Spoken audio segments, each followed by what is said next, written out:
Welcome back to tonight's special. How much does the U.S. government actually know about UFO sightings? We may finally be able to find out. I'm not kidding. This week, the Senate Intelligence Committee voted to require the Pentagon to produce a UFO report as part of the latest defense authorization bill. Luis Elizondo is a former military intelligence official and currently works with the Stars Academy and the History Channel, and he joins us now. Luis, if the Senate gets what they want, what will they get? Well, thanks, Brian, for having me. I think this is a historical moment in our country for many reasons. I think it's fair to say this is certainly a nonpartisan issue. You have, thanks to the courage of Senator Marco Rubio, but others before him, such as Harry Reid and Stevens and Inouye.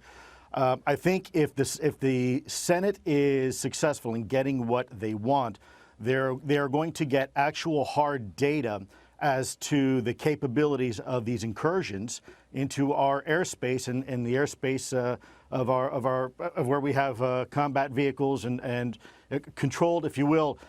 Think of a combat theater where we have aircraft operating.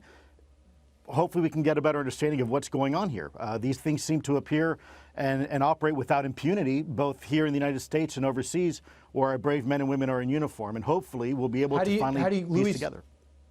Luis, how do you know?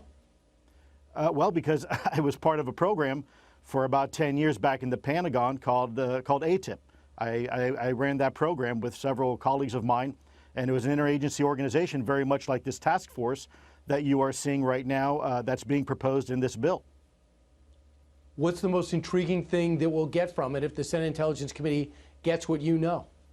Well, I think you're going to get hopefully you're going to get an unclassified report. And for the first time, average Americans are going to get a chance to see the very same data that has been locked away in if you will, in classified briefings and whatnot, and hopefully see the light of day for once. Now, I consider myself an average American. Can you tell me what it says since you were part of the unit?